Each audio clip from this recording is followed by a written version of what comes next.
Est-ce que tu as déjà ressenti ce vertige absolu, ce moment où tu regardes la personne que tu aimes le plus au monde et où tu te demandes, le cœur serré, comment elle peut t'aimer si fort un soir, te serrer contre elle en murmurant que tu es tout pour elle, et le lendemain laisser un autre homme entrer dans son lit, dans son corps, dans une partie de son âme qu'elle t'avait jurée exclusive? Est-ce que tu as déjà senti cette fracture invisible qui te déchire de l'intérieur quand tu réalises que l'amour qu'elle te porte n'a pas suffi à l'empêcher de te trahir?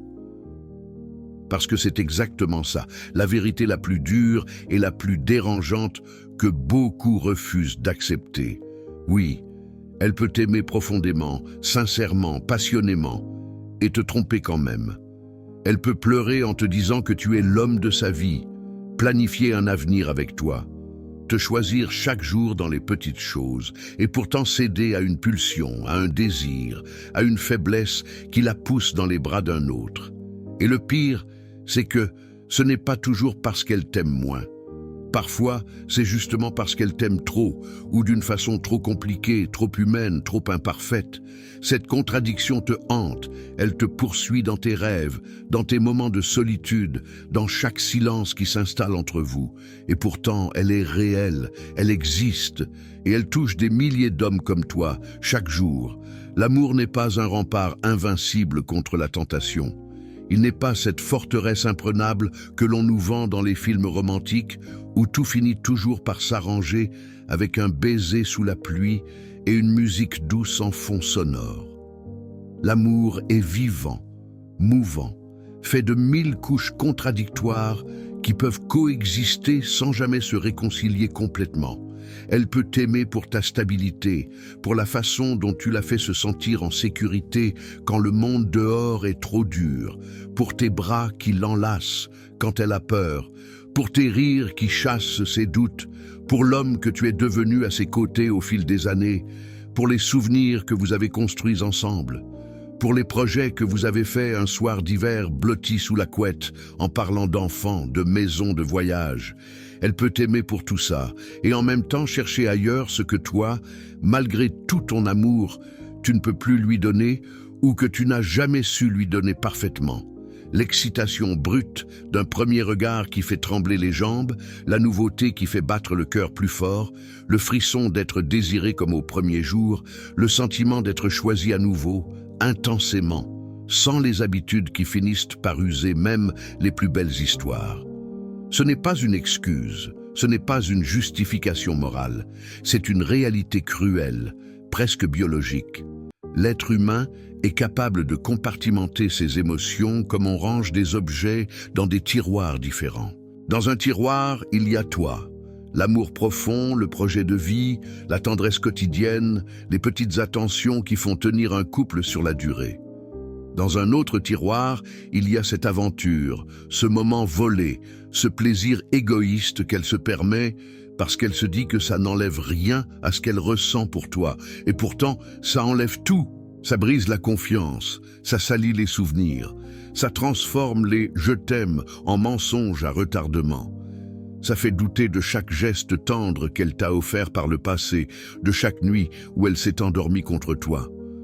Pourquoi certaines femmes arrivent-elles à faire ça? Pourquoi peuvent-elles embrasser un autre homme le matin dans une chambre d'hôtel anonyme et rentrer le soir, t'embrasser comme si de rien n'était, te préparer ton dîner préféré, te demander comment s'est passée ta journée avec ce sourire que tu aimais tant? Souvent, c'est lié à des besoins qui ne sont plus comblés, même si l'amour est toujours là, bien vivant, bien ancré. La routine qui s'installe doucement, insidieusement, comme une moisissure invisible sur un mur, les mêmes gestes au lit qui deviennent mécaniques, les mêmes discussions sur les factures et les enfants qui tournent en boucle, les mêmes soirées Netflix qui finissent par ressembler à des habitudes plutôt qu'à des moments partagés avec passion. Elle s'ennuie, pas de toi en tant qu'homme, mais de la vie que vous avez construite ensemble, de cette sécurité qui, à force d'être totale, devient étouffante. Elle ne veut pas forcément te quitter, elle veut juste ressentir à nouveau ce pic d'adrénaline, cette sensation d'être vivante, d'être regardée comme une femme désirable et non comme une compagne de route fiable. Ou alors, c'est le manque d'attention qui s'installe sans qu'on s'en rende compte. Tu travailles beaucoup pour subvenir aux besoins de la famille, tu es fatigué le soir, tu oublies de lui dire qu'elle est belle, tu ne la touches plus comme avant avec cette urgence des débuts. Elle se sent invisible, reléguée au second plan, et un collègue attentif, un ami d'enfance retrouvé sur les réseaux, un inconnu dans un bar qui la complimente sans raison, vient lui redonner cette sensation d'exister pleinement dans le regard d'un homme, de compter pour quelqu'un d'autre que toi. Et le plus terrible, c'est qu'elle peut revenir vers toi après, te serrer fort dans ses bras, te dire qu'elle regrette, qu'elle t'aime plus que tout, et que ce soit vrai à ce moment précis, avec une sincérité qui te déchire encore plus. Parce que l'amour et la trahison ne s'annulent pas forcément l'un l'autre. Ils cohabitent, ils se déchirent de l'intérieur, ils laissent des cicatrices invisibles mais profondes qui ne guérissent jamais complètement, même quand le temps passe. Et toi, dans tout ça, tu te retrouves face à un mur de douleur et de questions sans réponse. Tu te demandes si tout était faux depuis le début. Tu relis vos messages d'amour envoyés à 2 heures du matin, tu repenses à vos moments intimes, aux vacances où vous vous êtes juré fidélité pour la vie entière, aux nuits où elle s'endormait contre toi en te disant que tu étais son refuge, son tout. Tu te demandes comment elle pouvait te regarder dans les yeux en te disant qu'elle n'imaginait sa vie sans toi, alors qu'elle en imaginait une autre avec quelqu'un d'autre en même temps, même pour quelques heures volées. La douleur est physique, le ventre qui se noue au point de te donner la nausée, la poitrine qui se serre comme si on t'écrasait avec une pierre, les nuits blanches où tu tournes en boucle les mêmes images que ton imagination te renvoie sans pitié, où tu visualises leur corps enlacé, leur rire complice, leur murmure que tu n'entendras jamais. Tu te sens trahi, mais aussi diminué, comme si tu n'avais pas été assez bien, assez fort, assez attentif, assez excitant, assez drôle, assez riche, assez tout ce que tu aurais pu être. Et pourtant, la réponse n'est pas toujours là. Tu n'étais pas forcément pas assez. Tu étais simplement humain, dans une relation humaine, avec une femme humaine qui a ses propres failles, ses propres blessures, ses propres besoins qu'elle n'a pas su ou voulu exprimer clairement avant qu'il ne soit trop tard. Et les humains, malgré tout l'amour du monde, peuvent faillir. Ils peuvent aimer et blesser en même temps. Ils peuvent vouloir le meilleur pour l'autre et lui infliger le pire sans même s'en rendre compte sur le moment. Quand on découvre l'infidélité, le premier choc est souvent suivi d'une colère brûlante, d'une tristesse abyssale, d'une confusion totale qui te fait tourner en rond. Tu passes par toutes les phases du deuil, le déni. Ce n'est pas possible. Elle n'aurait jamais fait ça. C'est une erreur de lecture. La rage. Comment a-t-elle pu me faire ça après tout ce qu'on a traversé ensemble? La tristesse infinie. Je ne vaux rien, je ne suis rien sans elle. La peur. Est-ce que je pourrais encore aimer un jour sans avoir peur d'être trahi? Certains hommes deviennent obsédés. Ils fouillent le téléphone pendant des heures, scrutent les réseaux sociaux, analysent les relevés bancaires, cherchent des preuves supplémentaires, comme pour se punir davantage, comme si chaque nouvelle découverte pouvait enfin leur donner la force de partir ou de pardonner. D'autres se referment sur eux-mêmes, deviennent froids, distants, incapables de parler sans que la voix ne tremble ou que les larmes ne montent.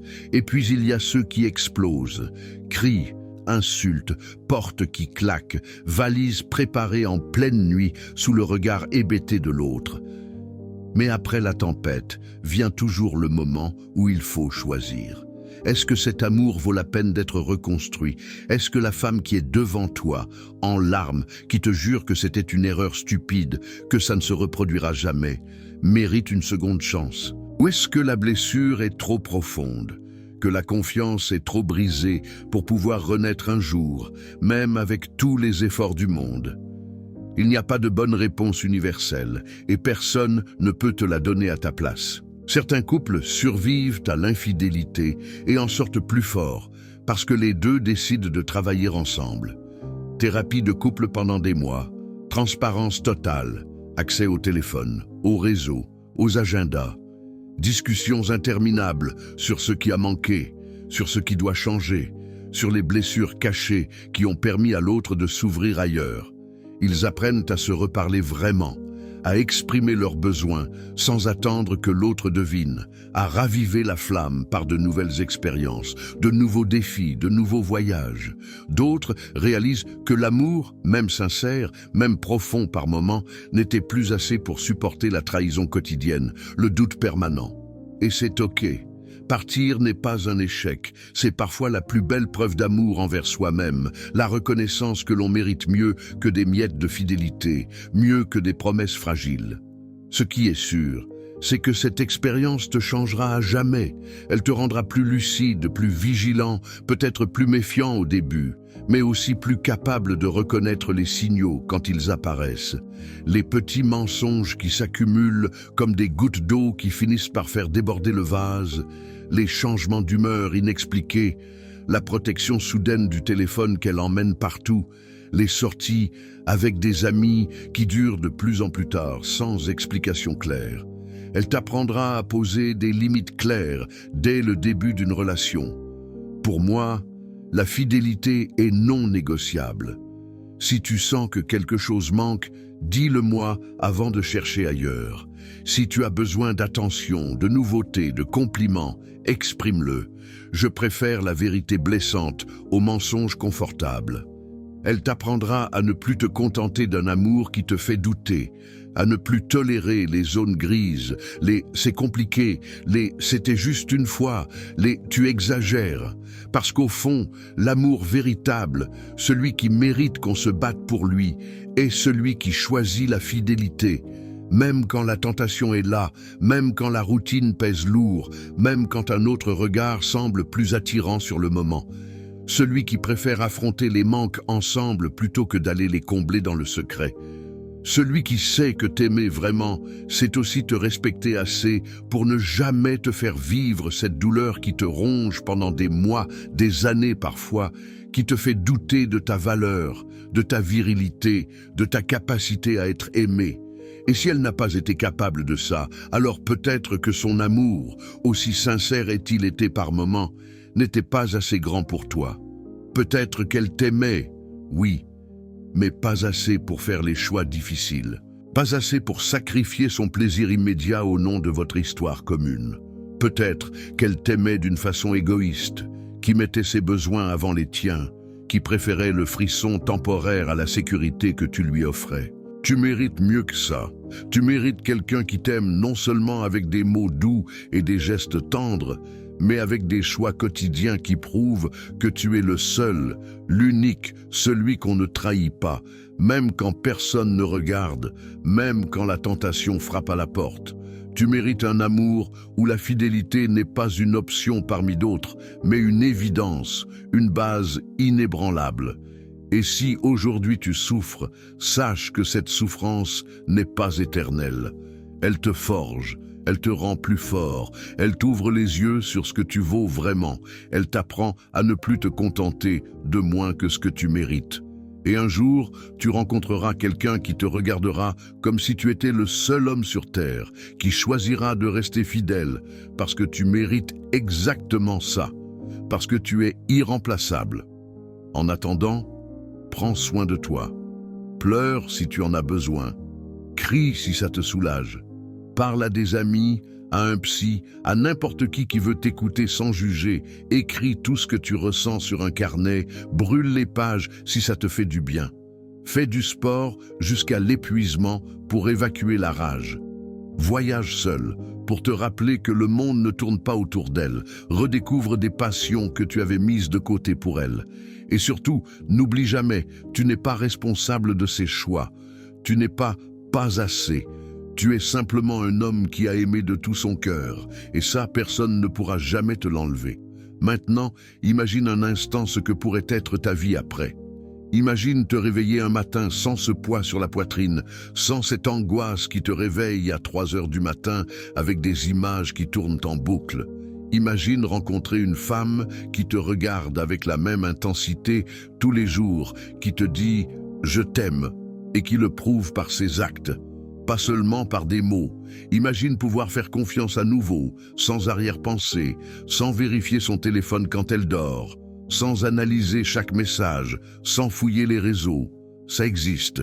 Ça prend du temps, ça demande de guérir, de se reconstruire, de redevenir entier. Mais c'est possible. Et ça commence par te dire à toi-même, chaque jour, je mérite un amour qui ne me blesse pas. Je mérite la fidélité, je mérite la vérité.